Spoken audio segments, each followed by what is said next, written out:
நம்ம ஊர்ல சொல்லுவாங்க, என்ன பெரிய விளக்கண்ண மாதிரி பேசுற அப்படின்னு. கண் கூச்சம் போக்குதல் அப்படின்றதுக்கு குழந்தைங்களுக்கு எண்ணெயை வந்து ஒரு சொட்டு கண்ணில் விட்டு உடல்லாம் தேய்ச்சி வெயிலில் போட்டுருவாங்க. ஒரு நாளிலிருந்து 2 நாளிகை வரையும் அந்த கண் கூச்சம் தெளியும் அப்படின்னு சொல்லி. அமர்ந்தே வந்து தறி நெசவு பண்ணுறாங்கல்ல, தொடர்ச்சியாக வருஷம் பூரா வந்து உட்காந்தே வேலை செய்கிறதுனால எண்ணெயால் சுடப்பட்ட தோசையை ஒரு மாதம் ஒரு வேளை இல்லாட்டி 2 வேளை அவங்களோட உடலுக்கு தக்க பணியாற்றிக்கிறாங்க. இது வந்து அவங்க வருஷம் பூரா சூடு தொடர்பான நோய்கள் வராமல் இருக்கிறதுக்கு பாதுகாப்பு. விளக்கெண்ணெயில சமைச்சாங்களா சார்? விளக்கெண்ணெய் சமையலுக்கான எண்ணெய். விளக்கெண்ணெய் அவ்வளோ சமைச்சிருக்காங்க.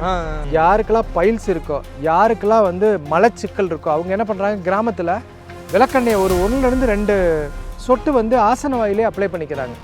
இப்போ ஐடியில் வேலை பார்க்குறவங்க, நிறைய நேரம் டிரைவிங் பண்ணுறவங்க, அவங்களும் சாப்பிட்லாமா சார்? ஆமாம், அவங்களே நம்ம மாடர்ன் நெசவாளர்கள் மாதிரி எடுத்துக்கலாம். ஆனால் அவங்க பண்ணுறது கணிப்பொறி, கட்டாயமாக எடுத்துக்கலாம். சரி. டாக்டர் சாலை ஜெயகல்பனாவின் சித்த முத்திரை அடிப்படை பயிற்சி வகுப்பு. தொடர்புக்கு 9159507444, 9159506444.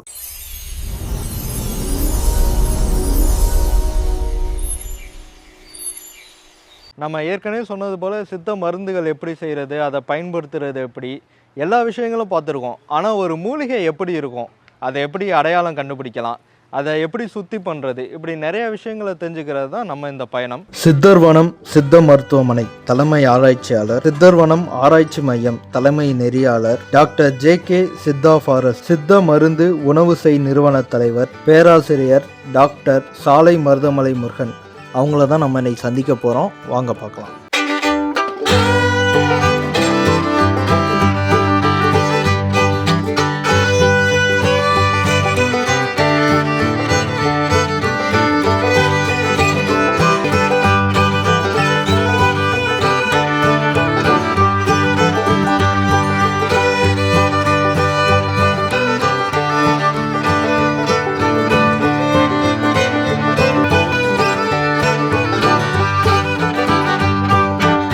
வணக்கம் சார். இல்லை, வணக்கம். நம்ம இன்னைக்கு வந்து எண்ணெய் அப்படின்றது எப்படி ஒரு அரிசி பருப்பு எண்ணெய்னு தானே சொல்லுவாங்க. அந்த எண்ணெய் அப்படின்றது ஒரு எண்ணெய் வந்து சமையலுக்கும் பயன்படுத்துறது, அதே போல் மருத்துவத்துக்கும் பயன்படுத்துறது, மற்றபடியாக வந்து அது ஆலினால் இருக்கக்கூடிய ஒரு பெரிய எண்ணெய் இன்னைக்கு வந்து நமக்கு வழக்கழிஞ்சு போச்சு. நாம் இப்போ என்னென்னலாம் எண்ணெய் பயன்படுத்திகிட்டு இருக்கோம்? நம்ம கடலெண்ணெய், நல்லெண்ணெய், இன்னும் கொஞ்சம் ரிச்சான பீப்புள்லாம் ஆலிவ் ஆயில்லாம் யூஸ் பண்ணுவாங்க.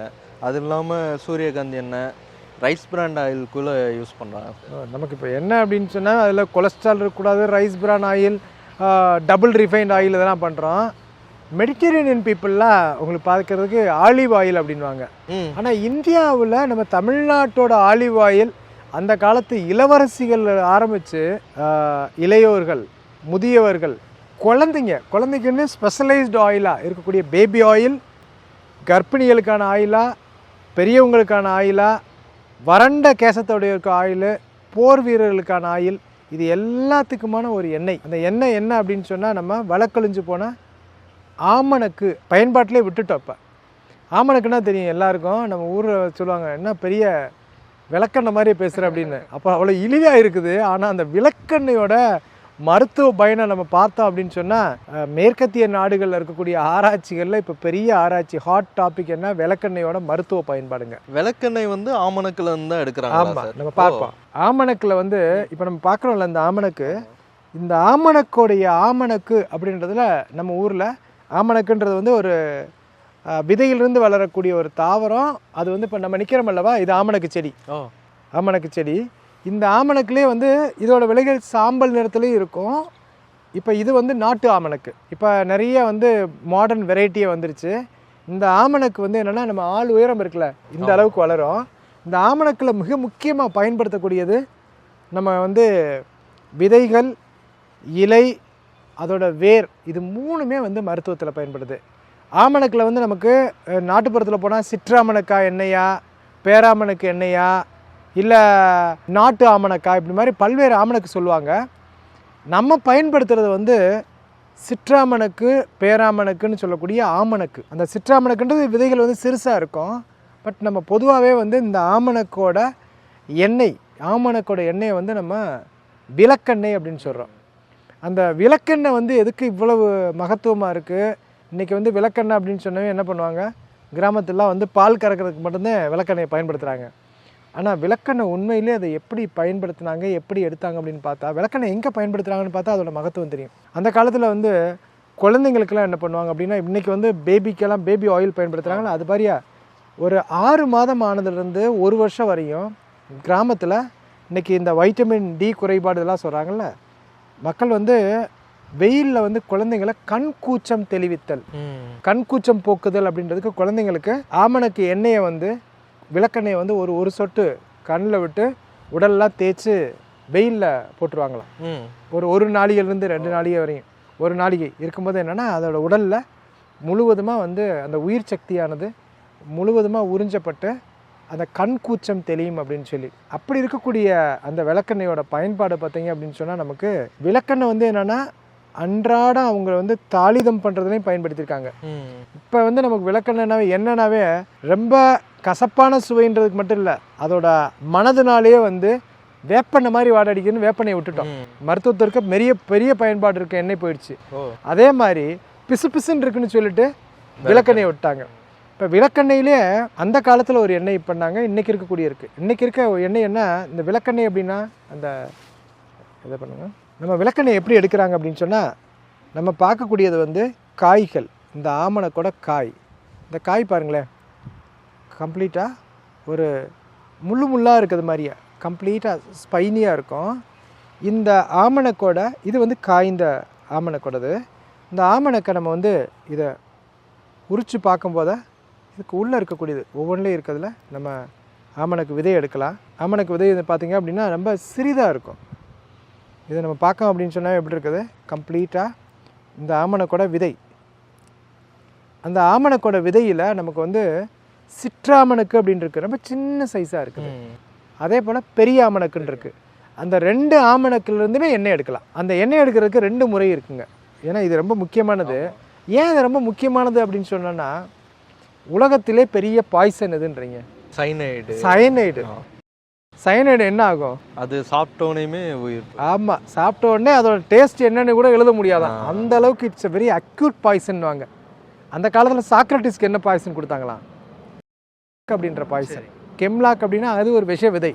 நம்ம ஊரில் ஒரு எண்ணெய் திரிஞ்சு போய் ரொம்ப நாள் ஆச்சு அப்படின்னு சொன்னால், அந்த எண்ணெயில் ஒரு விஷம் மாதிரியான ஒரு பொருள் உற்பத்தி ஆகுமா. அதுக்கு பேர் உலகத்தில் இப்போ பாய்சனஸ் இண்டெக்ஸில் இதோட பொட்டானிக்கல் நேம் ரெசினிஸ் கம்யூனிஸ்.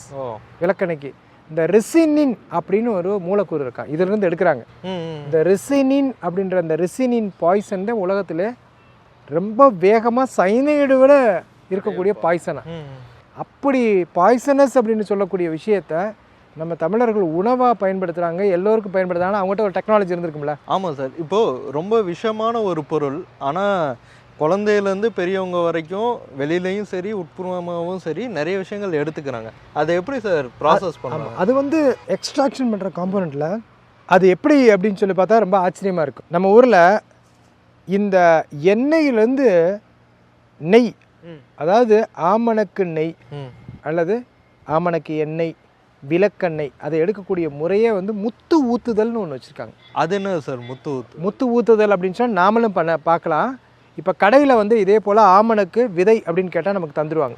அந்த ஆமணக்கு விதையை மைல்டாக வறுத்துட்டு இரும்பு சட்டியில் போட்டு ஒரு வறுத்துட்டு, ரொம்ப வறுக்கிறது இல்லை, வறுத்துட்டு அதை எடுத்து நல்லா ரொம்ப ரொம்ப அதிகமாக இடிக்கிறது இல்லை, சொல்லுவாங்கள்ல ஒன்றுபட்டு அப்படின்ற மாதிரியா உடைச்சிட்டு அதை வந்து என்ன பண்ணிக்கிறாங்க அப்படின்னா, தண்ணீரில் 4 படி தண்ணி அப்படின்னா 1 படி ஆமணக்கு, உடைச்ச ஆமணக்கு, இந்த உடைச்ச ஆமணக்கை போட்டு சூடுபடுத்த ஆரம்பிச்சிடறாங்க. சூடுபடுத்த எப்படி நம்ம அரிசி சோறு வடிக்கிறோம்ல, அது போல் கொதிக்க என்ன இருக்குன்னா, இந்த ஆமணக்குள்ளே இருக்கக்கூடிய எண்ணெய், அந்த ஃபேட் கண்டென்ட்டு, ஆமணக்கு நெய் மெதுவாக என்ன பண்ணோம் அப்படின்னா இந்த தண்ணீருக்கு மேலே மிதக்க ஆரம்பிச்சு. அந்த மிதக்க ஆரம்பிக்கக்கூடிய அந்த எண்ணெயை மெதுவாக வந்து நம்ம மக்கள் வந்து எதை பற்றி எடுக்கிறாங்க அப்படின்னு சொன்னால், அந்த சிரட்டைன்னு சொல்கிறாங்கல்ல, தேங்காய் சிரட்டை. அந்த காலத்தில் அந்த சிரட்டையில் இருக்கக்கூடிய ஒரு அகப்பையை வச்சு மெதுவாக அந்த தண்ணி படாமல் எண்ணெயை மட்டும், ஆமாம், ஒன்றா எண்ணெய் எடுக்கிறாங்க. அந்த எண்ணெயை எடுத்து தனி பாத்திரத்தை எடுத்து வச்சுட்டு, பாத்திரத்தை எடுத்து வச்சாலும் அதில் கொஞ்சம் எண்ணெய் தண்ணி இருக்கும். அதை என்ன பண்ணுறாங்க, தனியாக மறுபடியும் ஒரு சுண்டை காய்ச்சற மாதிரியா காய்ச்ச ஆரம்பிக்கும் போது அந்த இதெல்லாம் போயிட்டு அதுக்கு மேலே தான் ஒரு டெக்னாலஜி பண்ணுறாங்க. ரொம்ப ஆச்சரியமான டெக்னாலஜி. நான் சிறு வயதில் பார்த்துருக்கேன். அந்த எண்ணெயில் கடைசியில் அந்த எண்ணெய் இறக்கும்போது என்னன்னா முருங்கை இலை இருக்குது பார்த்தியா, அந்த முருங்கை இலையை ஒரு சிறு கைப்பிடி அளவுக்கு அதை வந்து தாளித்து போட்டு விட்டுறாங்க. அந்த முருங்கை இலையை வந்து உள்ளுக்குள்ளே போட்டு ஒரு தாளிதம் பண்ணும்போது என்னென்னா அந்த முருங்கையோட இலை வந்து இதிலக்குள்ளே இருக்கக்கூடிய அந்த கெமிக்கல் ஆன்டி நியூட்ரிஷன் ஃபேக்டர்னு சொல்கிறாங்கல்ல, அதில் தேவையில்லாமல் அந்த கெமிக்கல் விஷமுறிவு இருக்கக்கூடிய அந்த கெமிக்கல்லாம் வந்து என்ன பண்ணுது, விஷமான கெமிக்கல்ஸ்லாம் எடுத்துருது, அந்த முருங்கை இலை எடுத்து போட்டுறாங்க. இப்போ அந்த எண்ணெயை வந்து நம்ம பாத்திரத்தில் வச்சுக்கிறாங்க, வருடம் பூரா பயன்படுத்துகிறாங்க. குழந்தைகளுக்குன்னா 1லேருந்து 3 ட்ராப்பு உள்ளுக்குள்ளே கொடுக்க வந்து குழந்தைகளுக்கான அந்த சரியாமை மோக்கொண்டு கம்ப்ளீட்டாக மோஷன் போகலைன்னா விளக்கணுன்னா என்ன, அது விளக்கெண்ணெய் உள்ளே கொடுத்தா வந்து விழுவிழுப்பு தன்மையில் மோஷன் போயிடும். அப்போ விளக்கெண்ணெய் வந்து வாதத்தை குறைக்கிறதுக்கு பயன்படுது. பெரியவங்களாக இருந்தால் நம்ம 2லேருந்து 3 மில்லி 5 மில்லி வரையும் கூட எடுத்துக்கலாம். இப்போ ரெக்கமெண்டேஷன்ஸ் எல்லாம் அப்படியே 5 மில்லி வரையுமே எடுத்துக்கலான்றாங்க. மேலே தேய்ச்சே குளிக்கிறாங்க கிராமத்தில். அவங்க யாருன்னா ரொம்ப சூடான உடல் தன்மை இருக்கவங்க அதை தேய்ச்சி குளிக்கிறாங்க. அப்போ தேய்ச்சி குளிக்கிறதுக்கும் பயன்படுது, உள்ளுக்குள்ளே இருக்க மருந்தாகவும் பயன்படுது. கிராமங்களில் அந்த காலத்தில் முன்னால் எள்ளெண்ணெய்னா ரொம்ப யூனிக், காஸ்ட்லி. அதுக்கு முன்னால் இருக்க காமனாக எல்லாரும் பயன்படுத்தி உணவுக்கு பயன்படுத்திய எண்ணெய் எது, விளக்கெண்ணெய். விளக்கெண்ணெயில சமைச்சாங்களா சார்? விளக்கெண்ணெய் சமையலுக்கான எண்ணெய். விளக்கெண்ணெய் அவ்வளோ சமைச்சிருக்காங்க. சாதாரணமாக வந்து இன்னையும் வந்து என்ன பண்ணுவாங்க, கிராமத்தில் பருப்பெல்லாம் வேக வைக்கிறாங்கன்னா ஒரு சின்ன ஸ்பூன் வந்து என்னன்னா விளக்கெண்ணெய் உள்ள விட்டுருவாங்க. அப்போ சமையலுக்கு பயன்படுத்தக்கூடிய எண்ணெயாகவும் பயன்படுத்தியிருக்காங்க. அந்த காலத்தில் இருக்க அந்த எண்ணெய் வந்து ஒரு கோல்டன் ஆயில் மாதிரின்னு வச்சுக்கோங்களேன். அப்போ அது நல்ல குளிர்ச்சியான பொருள்னு சொல்கிறீங்களா? விளக்கெண்ணெய் அப்படின்னாவே யாரெல்லாம் மூளைச்சூடு இருக்கோ, யாருக்கெல்லாம் பைல்ஸ் இருக்கோ, யாருக்கெல்லாம் வந்து மலச்சிக்கல் இருக்கோ, அவங்க என்ன பண்ணுறாங்க, கிராமத்தில் விளக்கெண்ணெயை ஒரு 1லேருந்து 2 சொட்டு வந்து ஆசன வாயிலே அப்ளை பண்ணிக்கிறாங்க. அதுக்கெல்லாம் மேலே அமர்ந்தே வந்து தறி நெசவு பண்ணுறாங்கல்ல, தொடர்ச்சியாக வருஷம் பூரா வந்து உட்காந்தே வேலை செய்கிறதுனால அவங்க ஒரு சில மாதத்தில் மட்டும், குறிப்பாக கார்த்திகை மாதம் மாதிரியான ஒரு மாதங்களில் என்ன பண்ணுறாங்க அப்படின்னா, அவங்க சுட்டு சாப்பிடக்கூடிய அந்த தொயல் தோசையிலே ஆமணக்கு தோசை தான் செஞ்சு சாப்பிட்றாங்க. அந்த தோசையிலே வந்து என்ன, ஆமணக்கை விட்டு ஆமணக்கு எண்ணெயால் சுடப்பட்ட தோசையை ஒரு மாதம் ஒரு வேளை இல்லாட்டி 2 வேளை அவங்களோட உடலுக்கு தக்க பணியாற்றிக்கிறாங்க. இது வந்து அவங்க வருஷம் பூரா சூடு தொடர்பான நோய்கள் வராமல் இருக்கிறதுக்கு பாதுகாக்குது. அப்போ இப்போ ஐடியில் வேலை பார்க்குறவங்க, நிறைய நேரம் டிரைவிங் பண்ணுறவங்க, அவங்களும் சாப்பிட்லாமா சார்? ஆமாம், அவங்களே நம்ம மாடர்ன் நெசவாளர்கள் மாதிரி எடுத்துக்கலாம். ஆனால் அவங்க பண்ணுறது கணிப்பொறி, கட்டாயமாக எடுத்துக்கலாம். சரி, இது வந்து நம்மளுடைய உடல் தன்மையில் சூடை குறைப்பதற்கு, உடலில் இருக்கக்கூடிய பயாலஜிக்கல் ஃபங்க்ஷன் சொல்கிறாங்கல்ல கம்ப்ளீட்டாக, அது வந்து நெறிமுறைப்படுத்துறதுக்கு தான் இருக்குது. அதே போல் ஆமணக்கெண்ணெயில் இருக்க ஆன்டி ஆக்சிடென்ட் ப்ராப்பர்ட்டி அப்படின்னு சொல்லி, அது எப்படி ஆன்டி ஆக்சிடென்ட் அப்படின்னு சொன்னால், அந்த நமக்கு ஆக்சிஜனேற்றம்னு சொல்கிறோம்ல, அந்த வயோதிகம் ஆகாமல் தடுக்கக்கூடிய ஆன்டி ஆக்சிடெண்ட்டாக எப்படி செயல்படுது, அதோடைய பண்பு என்னன்றதை இப்போ இன்றைக்கி வந்து மாடர்ன் ஆராய்ச்சியாளர்களாக இது பண்ணுறாங்க. இந்த எண்ணெயை நம்ம வந்து மருத்துவத்தில் எப்படி பயன்படுத்துகிறாங்க, குறிப்பாக இப்போ நம்ம பார்த்த மருத்துவம் வந்து உள் மருத்துவம் பார்த்தோம். வெளி மருத்துவத்தில் எப்படி பயன்படுத்துகிறாங்கன்னா, இதோட இலைகள் இருக்குல்ல, இந்த இலையை வந்து கிளி மாதிரியா நல்லா வதக்கி ஒத்தடம் கொடுக்கும்போது என்னென்னா, எந்த விதமான கட்டிகளாக இருந்தாலும் வீக்கம் வந்து குறைக்குது. இது வந்து வீக்கம் உரைக்கி, வீக்கம் உரிக்கினா ஆன்டி இன்ஃப்ளமேட்டரி ப்ராப்பர்ட்டி இருக்குது அப்படின்னு சொல்கிறாங்க. அதே போல் வந்து நம்ம விளக்கெண்ணெய்ன்னு சொல்லக்கூடிய இந்த ஆமணக்கு எண்ணெயோட ஆமணக்கு எண்ணெய், வேம்பு எண்ணெய், நல்லெண்ணெய் இதெல்லாம் சேர்ந்து உருவாக்கக்கூடிய முக்கூட்டு எண்ணெய். அந்த முக்கூட்டு எண்ணெய்கள்லாம் என்ன அப்படின்னா வலி நிவாரண தைலமாக மாற்றுது.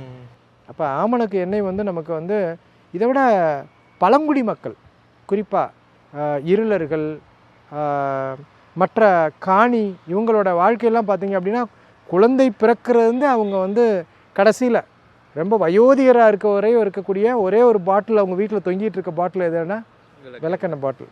சார், இப்போ முக்கூட்டு எண்ணெயாக பயன்படுத்தலாம்னு சொன்னீங்க, என்ன ரேஷியோவில் அதை மிக்ஸ் பண்ணி? எல்லாம் சம அளவு இது பண்ணுறாங்க. நம்ம இந்த எண்ணெய் காய்ச்சும் போது என்னக்குன்னா, நமக்கு ரேஷியோ தான் முக்கியம். 4 படி தண்ணிக்கு 1 படி எண்ணெய், அதை பண்ணலாம். அதே மாதிரி இந்த முத்து ஊத்துதல் எப்படி அப்படின்ற விஷயத்தையும் நம்ம வந்து அங்கே பக்கத்தில் அருகாமையில் இருக்கக்கூடிய ரொம்ப வயோதிகமான ஆட்களோ அல்லது பாரம்பரியமான மருத்துவர்கள் இருந்தால் இது எப்படி மருத்துவத்திற்காக சிறப்பாக செயல்படுதுன்னு. அப்போ தமிழர்களுடைய பண்பாட்டு எண்ணெய் அப்படின்னு சொன்னால் அது வந்து விளக்கெண்ணெய் தான். ஓகே சார், ஆமணக்கெண்ணெய் தான் நம்மளுடைய நாட்டில் இருக்கக்கூடிய பல்வேறு பயன்பாடுகளில் இருக்கக்கூடிய எண்ணெய். சரி, நன்றி, ரொம்ப நன்றி.